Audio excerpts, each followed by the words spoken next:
Welcome to Public Forum, a community outreach program produced by North Idaho College located on Lake Coeur d'Alene. Featuring guests from around the globe addressing a wide variety of subjects, Public Forum serves to educate and enlighten. Please join host and moderator, political scientist Tony Stewart, in welcoming today's guests. We try to do several programs each year on books that we have found that we think you might be very interested in, and that's what we're doing today on the program. Our guest is J. David Fisher, and I want to introduce his book to you. It's called Mandrake, the Wild Mallard Duck. This is for children in particular and young children, and I think it's a delightful book, and we're going to go through it today. And you parents particularly, we would recommend that you might want to pick this up for your children, or those who teach in grades like 1 through 4 or 5. Again, it would be a great addition to your classroom. This came out in the year 2000, and it is available in several bookstores in our area, and I will mention those and again at the end of the program. Hastings in Coeur d'Alene has the book, the Children's Corner bookstore in Spokane. It's also at Auntie's bookstore in Spokane and the Coffer Company on Boone Street in Spokane. Welcome to our program, Mr. Fisher. Thank you. Thank you for sharing this book in advance with me. And my pleasure. I thought when I was looking at the book about this story of ducks, and one duck in particular, that it reminded me of Jonathan Lives in Seagull, where you have this ability to take human stories and a human life and relay that into other animals, and there's a great identity. But as I was examining the book, I think children will be just delighted with it. So my first question is going to be about why did you write it? How did you get this idea to do such a clever work? That's a very good question. I was born and raised on a farm in Iowa, and I used to hunt ducks on the Mississippi River, and not only mallards but all kinds of wild ducks when I was 16, 17 years old. And I forgot about it, and many years later, after my wife and I moved to Reno about 10 years ago, I was standing outside and I saw a flock of ducks coming over, and they were in the proverbial V formation. So I got the idea, who leads the flock, and how is that duck chosen? So I used my own imagination and decided that duck would have been chosen democratically. And I was reminded of my childhood, so I said to my wife, I walked into the house and I said, there's a story here about ducks that is talking ducks that would explain the flight. And of course I was very familiar that they are hatched in Canada and fly down in the fall. And of course in the spring they're raised and they train and work and practice flying all summer long. And then in the fall they head south with the flock. And the hero of the story, little Manny, is hatched small and scrawny as the cover indicates. So we don't know if he's going to be able to make the trip or not, and that's kind of the essence of the story. And if he doesn't make the trip, if he's not physically able to do so, then it's going to be a disaster for him when winter comes. Exactly. And they would have to leave him behind. Exactly, and probably his mother would stay with him, as my book suggests. Yes, and of course that she might be giving her life, because to survive in the winter that far north would be a tremendous challenge. Right. So that is the theme of the book. I think what I'm going to do, it's so hard to get everything in 30 minutes, but in addition to the narrative through the book, you have also done your own drawings. Right. And you have a number of drawings throughout the book that illustrate the story itself. And I'm going to ask our really nice staff if they will put up on the screen those. We're going to start with a map, and that map is, here it is here. This is the route that you're talking about, that the ducks were taking? Right. This is indicates where Manny and his flock and his mother Martha and his lead duck Boris started up in Canada. And because Manny is little Manny is really doesn't develop strong enough, and only his mother Martha and the lead duck Boris believe that he can actually make the trip. At least they want him to try. So there is, and he's coming all the way down. And how far down do they go? They get through the Midwest there. Yeah, they land. They land 2 or 3 times to rest. Boris is a little takes him in, and we're having to go fast because they're going through the pictures. But then they go down into the Gulf of Mexico. And they go all the way to the Gulf of Mexico, and they land at Lake Pontchartrain, which is just north of New Orleans at a wildlife sanctuary. Okay. But Mandrake and Boris are way behind. Yes. Okay. Well, that's a long trip from Yep, Canada you're to right, thousands of miles. to the Gulf. Mm-hmm. Now we're going to put up the drawings that you have in the book that shows some of the scenes, and they'll be up for a very short period of time, so we'll have to move through them rather Okay. quickly. Okay. But if they'll put up the first one, we'll see. Here's your first drawing. That is little Manny, and he's still very scrawny and small, and he's getting comfort from his mother Martha because he has been rejected by his peers. Yes, and that's before they take the trip, of course. Before they take the trip in the early spring. Yes, and if we can get the next scene, then we'll look at it. This is after little Manny lands for the third time. You can see his feathers are still missing. He's got his wings propped under the ice to keep from falling over. The duck on the left is his girlfriend Missy, which he found in Canada and fell in love with. And on the far extreme left is his sister Jenny, and that's his mother Martha. And coming through the reeds is the orphan snow goose Everett. Yes, and you have a talent with illustrations as well as your narrative. Thank you. This is an interesting one. This is little Manny. Because he knows he can't fly any farther, he tells Everett the snow goose, who he got Boris to let fly with the flock south because Everett's an orphan. He said, you have to go on with my mother and my girlfriend Missy and take care of them and do your best for them to get to the Gulf. I'm going to try to rescue Boris. Boris has just been wounded by a duck hunter. He has a splintered wing, so he's limping across the Mississippi to try to make it to the shore. And little Manny's going down to rescue him, even though the flock is circling and flies on. They're very depressed about it. But he cares enough to try to save him. And the next scene would be... This is after they land. Just before they land, there's a thicket of brush right next to the bank of the river. And they don't know it, but it happens to be the home of beavers. And that's a whole family, a mother and father and 2 children. And the duck hunter is following them because he thinks he's going to get another shot at him. But just before he gets another shot at him, the 2 beavers, the adult beavers, swim out of their watery tunnel and come up underneath the 2 ducks. And just before the duck hunter shoots at them, they pull the 2 ducks down into the water and put them into their home. So they save them. They save him with this. Again, it's part of the challenge of getting to the Gulf. Yeah, right. Yes. And the next scene. That's Marvin the bloodhound. He's a retired bloodhound, as I like to refer to him. He is older. He is very loving. He's just the opposite of what he used to be, because he used to be a great hunting dog for the farmer. There is a farmer and his wife in here, but they don't really have much conversation. They're in a very brief time. Marvin befriends the ducks, and Mandrake and Boris. And he kind of rescues them in a way, as you'll see when you read the book as you get into the farm. That is Mandrake when he is full grown at the end of the book, and he is I've got him on the inside of the cover because I want children to know that he does grow up and he makes it all the way through the story.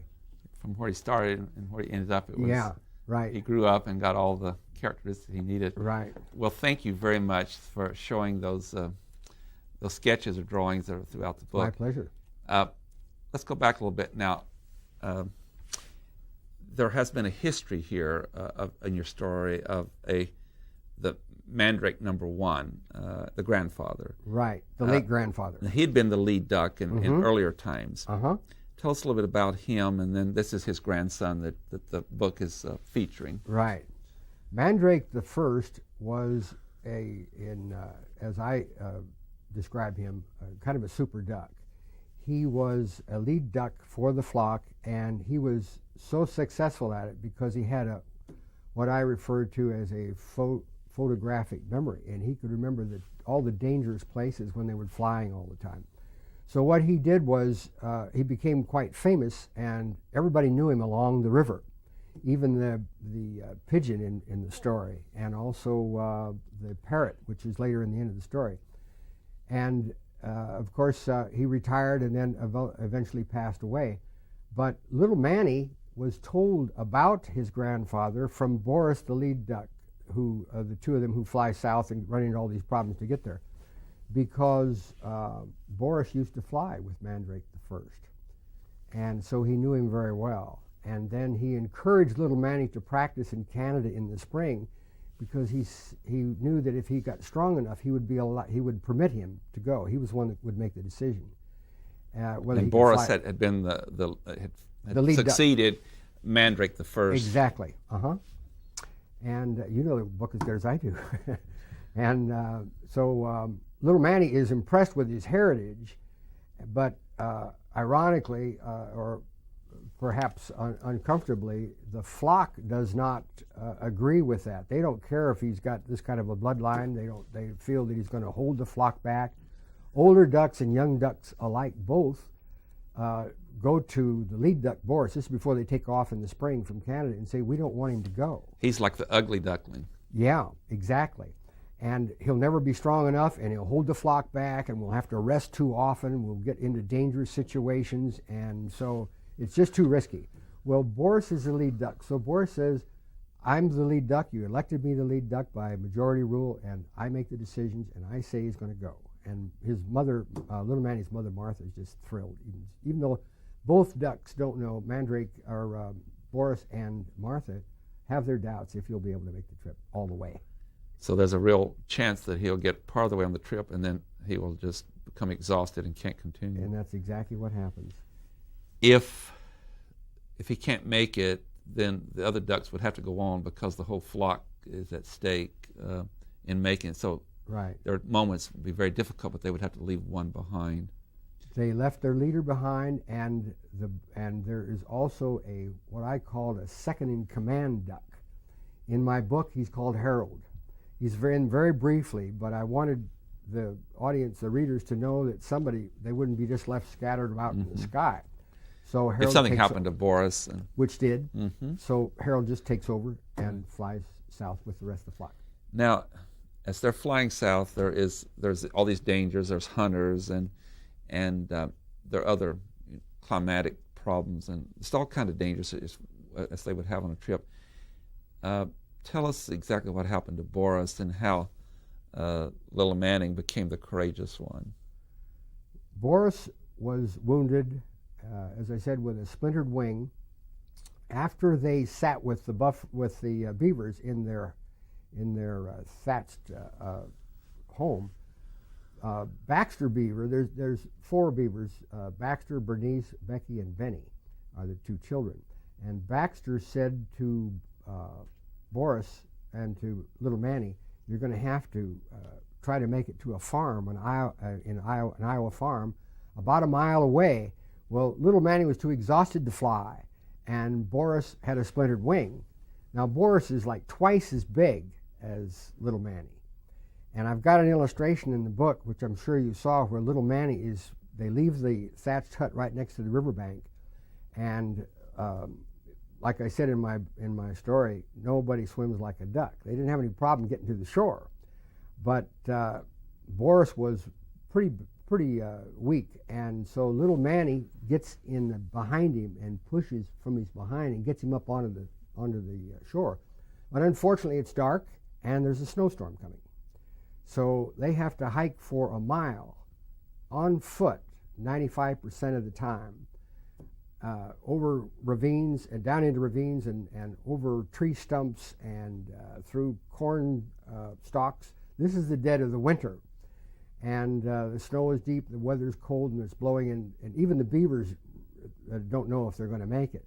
Now, the reason that they're going to this farm, which is about a mile away, and they happened to see it when they flew in, so they knew that the beaver was giving them the right directions, is that the farm contains tame mallard ducks, and they know that for a fact because the beaver said they do.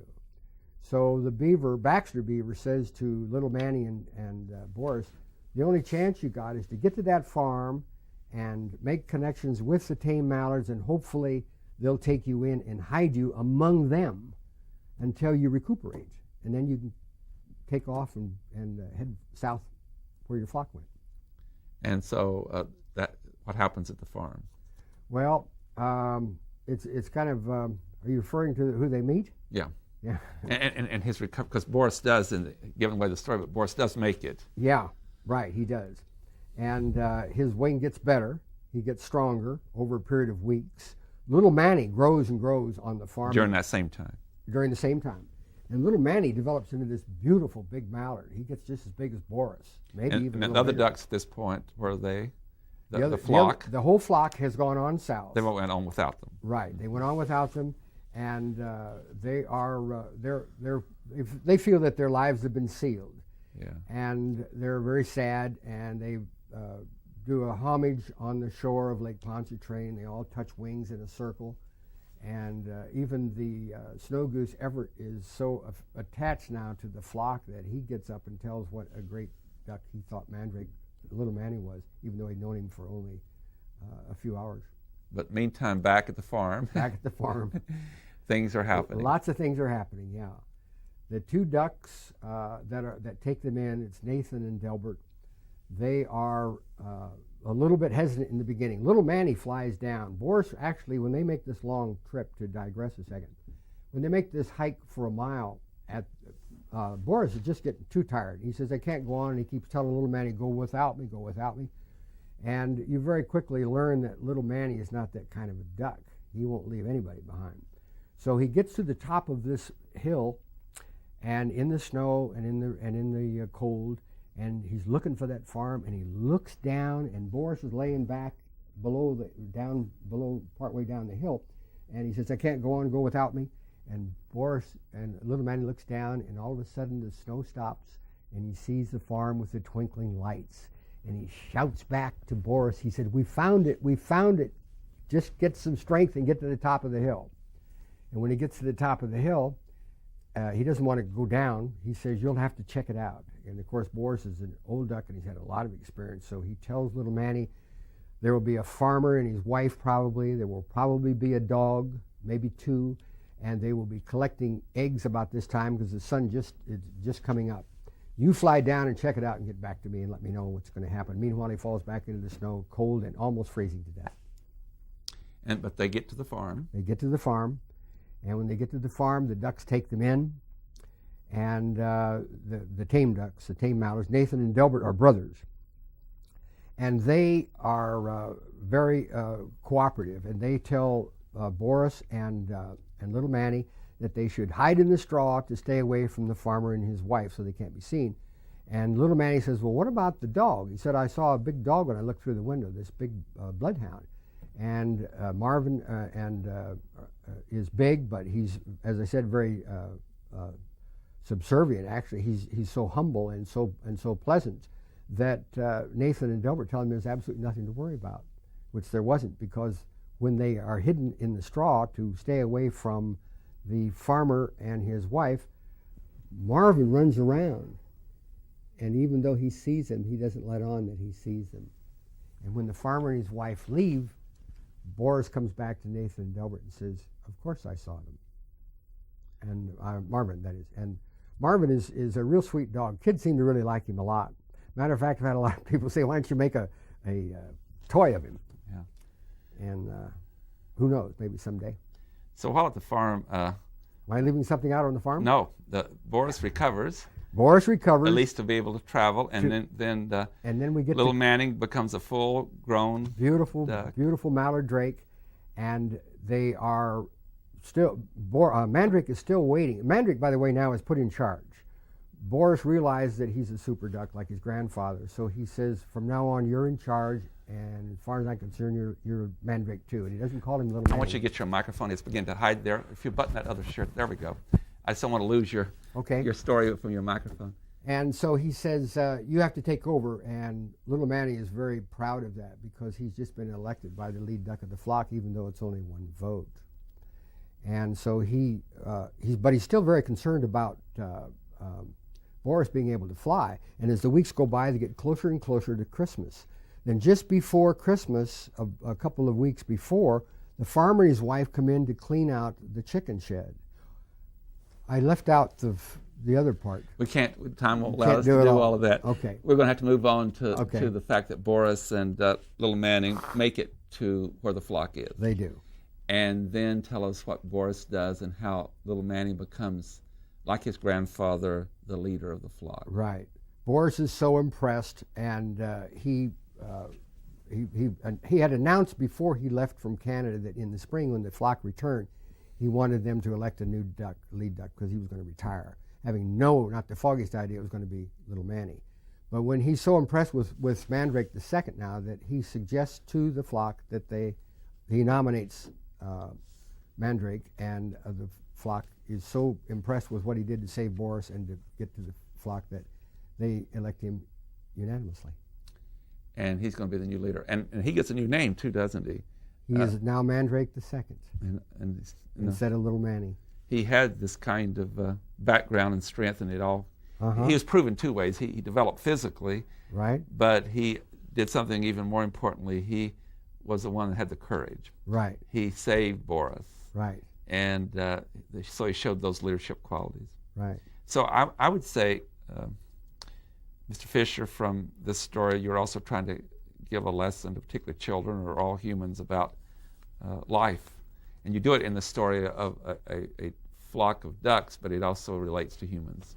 Very, very, very true. And I did it almost unconsciously, because I was raised to be honest and have responsibility and persevere. Like I persevered with this book. This is the first children's book I've ever written. And but I knew that one day I was going to get it published. And I, even though it's Oak Hill Books, and that is my company, I had a very nice lady read this manuscript last summer, and she loved it so much, and she said this book should be published because it has so many wonderful lessons, like courage and sacrifice and morals and family values and things like that, that she financed it. Isn't that wonderful? Some children have been reading your book, and I believe they're down in Oregon, and they sent you some letters, and they did also some drawings. It's very impressive. And we don't have time to do but one on the program, but would you read the one that you have before you there? Sure. To show how children are reacting to your book. Should I show No, you just read picture? it. Okay. Yes, yeah. This is one of 25 letters a school teacher that teaches 4th and 5th grade had her students, they wanted to do, is to type little notes to me and then do drawings. And this is one of the 25. Dear J. Fisher, your book is great. My favorite part was when Mandrake met Missy Prissy. That's his girlfriend. Everett, the snow goose, was a nice, careful snow goose. Boris was a brave duck. He knew when something bad was going to happen. I hated it when Boris got shot, but lucky for him, Mandrake was there to save Boris. The beavers were very nice too. Hector, the bully, was a mean duck. The funny part was when Boris and Mandrake hitched a ride. They are all my favorite characters and lots more. Sincerely, Jasmine Wardrop. P.S. Right back. Isn't that a great story? So that illustrates, and I saw some of your others that other children sent, the kind of reaction they have, the message that it does. So sometimes one can they not, you as an author, I think, would understand that sometimes you can be most effective in sending a message, but kind of removing us from our own interactions as humans and putting us in another setting, and yet the story comes through. Well put, well put. Mm-hmm. That's just what people see in it. As a matter of fact, sometimes they'll read it and then they'll start to read it a second time. Interestingly enough, I've had a lot of men like it, and they'll tell me so. And you wouldn't think that a man would read a children's book unless he was going to read it to a child. But I've got adults that are reading it to themselves and enjoying it, so it seems to have a big market. I referred a little bit earlier, I think, to another book called Jonathan Livingston Seagull, right, by Mr. Bach. And in that book, there is Jonathan Livingston Seagull who has more courage than the other seagulls, and he wants to do more than walk on the shore and right, go through the garbage and all. He wants to be a great flyer. Right. And at ridicule, really, from the others, he does accomplish this, and he becomes a great teacher for others. In that book, I think the great message there is that you should dream. You should have a visionary idea of where you can go in life. We had a speaker here recently, Clay Jenkinson, who spoke to the audience with being ready when the moment comes, and so, but that takes a lot of preparation. And so you're saying that, I think, here too. That's another moral in this story, is that little Manning worked hard, and if he hadn't, he wouldn't have made the trip. Right. He practiced longer than any other of the little ducklings in Canada flying, even into the night. Mm-hmm. But you told me when you did this book that, although a long time ago you read Jonathan Livingston Seagull, but that was not what that was not how you made the connection. No, I honestly didn't. I'd forgotten about it. Yeah, and this came out of your own interest in the environment and ducks and all. Right. So there again, is there another lesson there that you studied ducks a long time before you did this story? I really did. I not only did I have personal experience with both wild and tame mallards and all kinds of ducks since I was raised on a farm and hunted them on the river, but I also did a lot of research in libraries. As a matter of fact, right here, I was down here doing some review work. Here at North Idaho College. Yeah, but where I got my most of my information was when I wrote the book, which was at the University of Reno, where I was not a student, but I was living at the time. And I wanted to make sure, right down to the way the ducks are exactly colored, so that the book was accurate. Also, the map is pretty accurate. I did it from a regular geography book. From the beginning of the idea and your first research until the book was printed, how long was this? About 3 years. So again, commitment? Right, completely. Dedication? Yes. Discipline? Yes. I had to live like my ducks. Yeah. And for budding authors, those future authors, particularly young people out there, you'd be telling them too that you got to stay with it. You definitely have to stay with it. I did the drawings. There's 32 drawings in there. Now, I've been an artist all my life, and I've made a comfortable living as an artist. I've got paintings on the East Coast, the West Coast, and everywhere. But I wanted to do something different. That's why I did black and white, what we call halftones. Mm-hmm. And I wanted to tell the story with the pictures as well. I've got to interrupt because I want to again tell our viewers we're about to go off the air before they can get the book. They might have tuned in late. The book is at Hastings here in Coeur d'Alene. It is at the Children's Corner Bookstore in Spokane, Auntie's in Spokane, and also the Coffer Company on Boone Street in Spokane. And so our viewers could find one of those. If they cannot get in one of those locations because the program goes out other places, do you have a quick telephone number they could call? Yes, it's Coeur d'Alene 665 1531. 1531. And if they're out of state, that's area code 208. Right. I'll repeat again, 208-665-1531. Right. Mr. Fisher, thank you for being with us on the program. It's been a delight having you here. Congratulations on your book. It's extremely interesting, and I know that a lot of families will enjoy this together as well as in the schools. Again, you have contributed significantly. Ladies and gentlemen, I hope you'll be with us again next week when we will turn to yet another issue. Until then, please have a good week and be with us again next week.